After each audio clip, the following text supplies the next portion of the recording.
Yeah, I just happened to glance at that and saw that. I thought, what is that? Reflection on the glass. Father Fred, you can unmute yourself. That was a good discussion. Hey, that's good to hear. That's good feedback. That was good. That was really Is good. everybody back? Yes, except for one, but yeah, we're There's back. Daisy. She just came in from across the street in Bush Park, going for a stroll. Yeah. Okay, well, welcome back, everyone. Who wants to share? What are some things we can do to prepare others to have these kind of discussions? So in our group, we were all female, and we came very quickly to the thing that as female, we probably deal with these things differently than you might, because we have different ways we handle conversations or hard things. My immediate reaction was, I will often say something funny like, "Don't make me angry. You won't like me when I'm angry." And Gail, where was she? No, I'm missing her. Where's her face? There she is. Galen said, that she will often just use the word ouch to stop the conversation. And even if we have to put a pin in it and come back later, like Bobby said, as women, we come from that perspective to keep the Thanksgiving table calm and deal with it one-on-one later. So. Mm-hmm. Good point. Yeah. Appreciate that. I'll work on my feminine side to make sure that maybe I can have a little. That's a good point, though. I think you're right. Something that Carol was saying as we left was to be sure to take a deep breath. And if we can't come up with an immediate reply, then to come back to it. Because sometimes our immediate reply may not be the best one. But taking a deep breath will give us some time and get some oxygen to the brain to help us come up with something maybe less incendiary. It's that trigger. Very good. Yeah. Right. Yep. Yep. And it's that slowing down to get into that where that hijack of your brain where you get an emotional reaction and if you pause, take that breath, you can kind of reset yourself. What else? Janice, our Yes, group Janice. was all of us are very hesitant to bring up the subject of race. And so to even have that discussion is a hard one unless, like in this setting, we're all here because we want to talk about race and racism. But as far as initiating a conversation about racism is still not something that any of us, the four of us, would do very comfortably. So, so we didn't get very far with how we would help somebody else prepare when we can't figure out how we would do it ourselves. I think I was in a very interesting group just now, and I think as I've listened to this and thought about it over the years, I in no way will defend somebody burning buildings down or the violence, but I will defend to my life the ability to walk in the right to walk in the streets and to demonstrate. I deeply support that.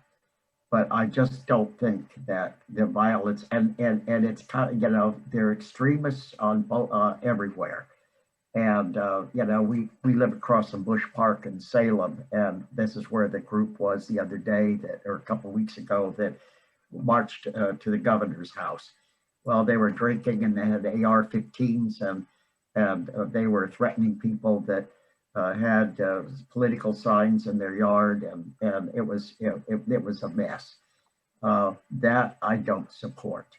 But in terms of having a discussion with Uncle Bob about Black Lives Matter, I support Black Lives Matter, and I support what's going on in the way of demonstrations in the streets, but not the violence, and I'm not going to defend that. And that's where I think the whole argument falls apart. And some folks have said along the way that BLM has to take the movement back. That was back some months ago when a lot of this started in Portland. You know, and many of them came forward at the time and said, we don't agree either. You know, why do we want to burn buildings down when this is where jobs are and things that we care about? This is where we live. And so that's kind of where I am. Mm-hmm. Anyone Bobby, else? you had a comment. It was way, we've gone on. Anyone else?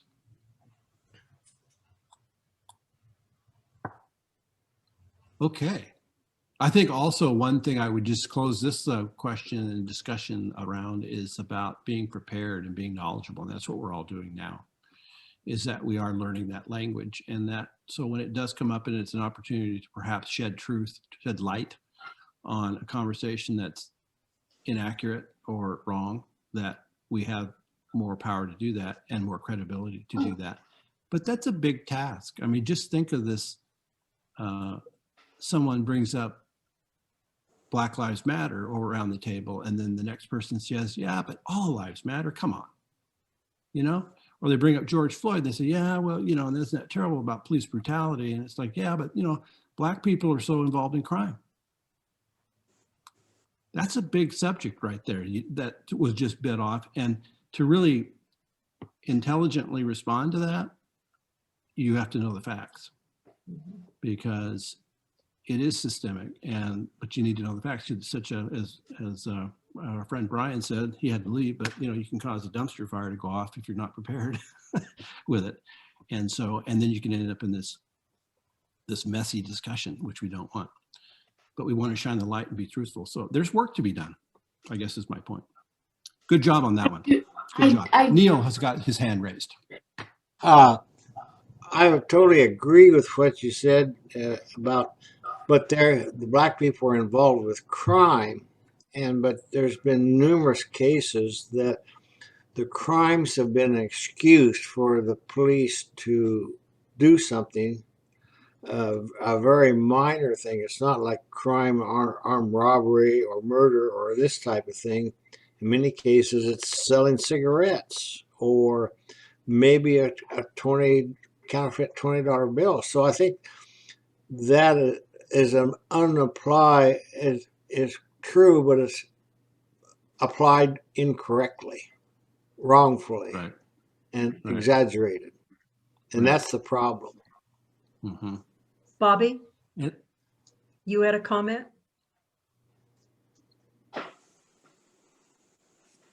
You're on. I'm sorry, it's my brain. I keep following people and then forgetting what I was going to say. Oh yes, around the dinner table. One of the things that I think I'm going to try to keep in mind is that I mean, we're talking about some people that are saying yes, but all lives matter. We can dig down and we kind of know what's below that, as opposed to someone that says something else. I mean, we're still talking about racism, but through our discussions here and reading books and that, we've been working on educating ourselves. And I feel that there's a concern that I want to make sure that I give grace to that person who hasn't yet come on the journey. If we're talking about, you know, to not just blow up the dinner table or blow up a person because maybe they were where I was 2 years ago and I'm here. Yeah. And I'm like, to penalize them for being slower on the journey. So I just think that as we share our experience, it's different than, you know, smacking them on the nose. yeah, good. Mm-hmm. Bobby, that's so right. And isn't it those kind of conversations that we have are opportunities for follow-up by us later with that person, perhaps, right? That we could say, hey, to talk to them later and to invite them to have a conversation about racism. So that's how we end up preparing And to also, have that discussion. Lori is putting a list of resources on our Facebook page, so that, you know, you can look and see if something Uncle Bob might like this and might read it and look at it. So poor old Uncle Bob, boy, I'm gonna laugh, I think, the first time I meet some guy who's an uncle, his name's Bob, but Really, I hope I don't anyway, see him at the Thanksgiving table. That's when he right, shows that's up. right. That's I right. Oh, doubt we talked about you, Uncle Bob, yeah. I How's doubt it going, Bob? we're gonna see Well- Uncle Bob at the table with Coke. Yeah. Actually, I did have an Uncle Bob, Oh, you did, okay. but that was so many years ago. I don't know how it worked out, but I don't. But so Uncle Bob is pretty real. Yeah. Father Fred, I would ask for your permission to, I think we move on into perhaps the I polling, agree. and then we do a wrap up. And we Right. had another question, but I think we'll move on. I think we covered some of it in the opening. So, Lori, Sure. Ms. Technical Director, I think what we'll do here is we just want to give you an opportunity as a group to anonymously give some insight to us as a group as well, and that we can talk about it. So we've got 3 polling questions or questions for you to just think about, and it's anonymous, your responses. And we're going to open up the polling, and you can answer each one very candidly, and then we will open up the results and we'll be able to see it. So there, the poll is open. First question, I am comfortable talking openly about race and racism. Yes, no, sometimes.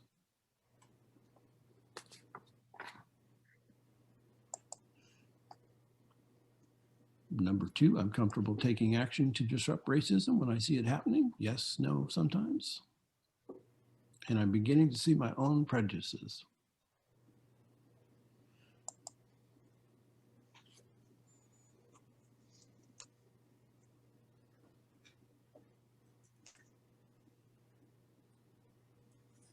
%75% have voted. Okay, everybody's voted. 100% have voted. There Thank we go. you.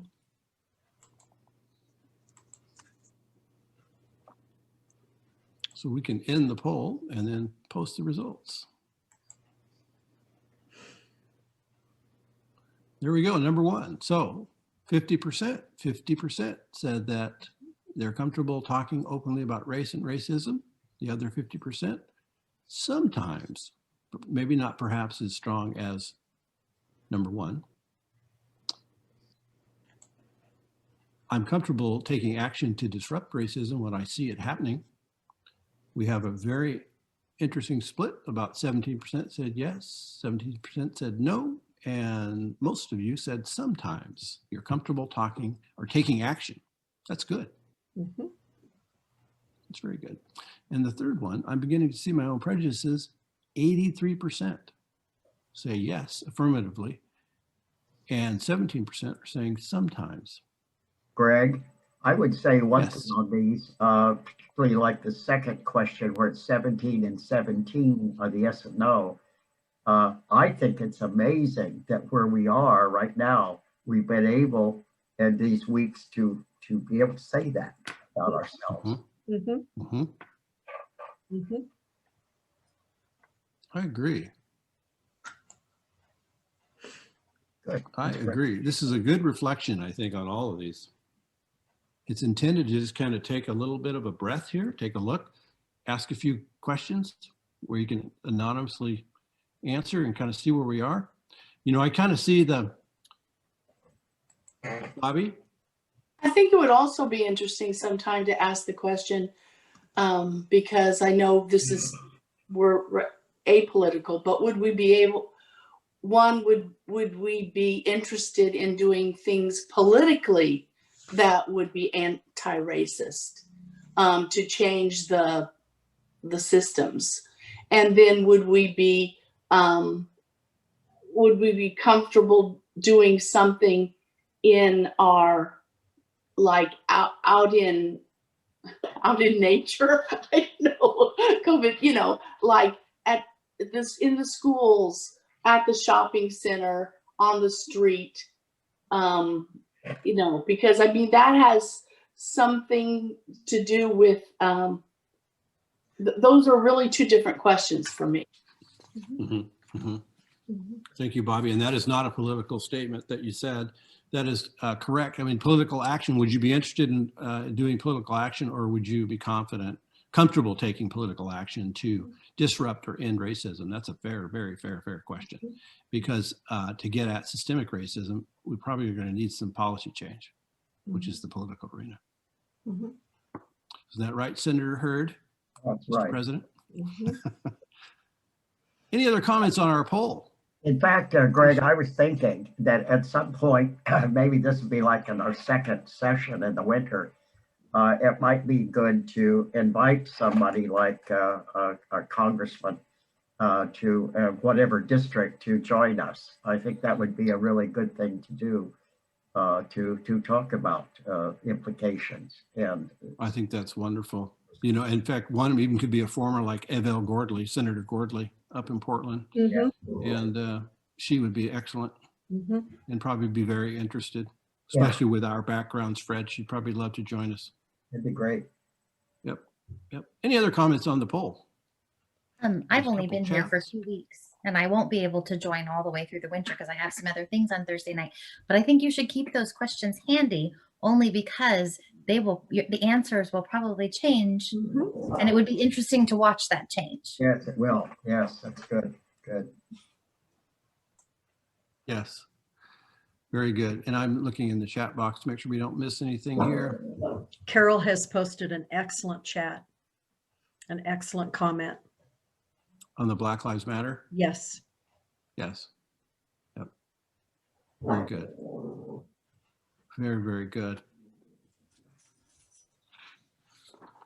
Yes, I think in the fall, we are learning the new language of anti-racism. We are also working with our own habitus and our own conditioning and social reconstruction habits of our lifetimes to understand this in a different lens and a different viewpoint to where we build confidence and understanding and truth and fact to how we go forward. So that's really the fall. Perhaps in winter, it's about learning strategies to disrupt and to get comfortable with that. And if there is a spring series, perhaps it is about how do we sustain it to move on for a lifetime. Who knows? Let me close. For tonight, our lessons, our recap is our habitus is comfortable and insulated with individualism. It's our way. We see our whiteness, but we don't see other races sometimes as clearly as we should. It is natural to feel anxiety when discussing race and racism. However, it is not good. It is because we view race and racism as bad. We have white guilt. We must learn the new language of race and racism in America and begin to openly and confidently use it. Learn and use.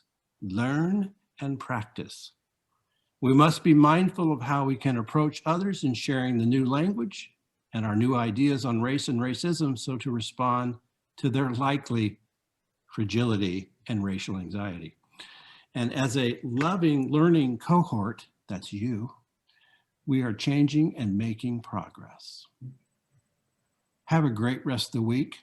We are entering into November, and it is Native American Indigenous Awareness Month. That's a little primer for you in November. Fred, do you have anything else? Well, I think that's it. Good job, everybody. I think this was a really great conversation. So glad you're all here. Agree. Bring a friend next week. Bring Your a friend for November. Hey, bring Uncle Bob. Bring Uncle Bob. Yeah, bring Uncle Bob. Yeah, bring Uncle Bob to Bye, the everybody. conversations. We'll see.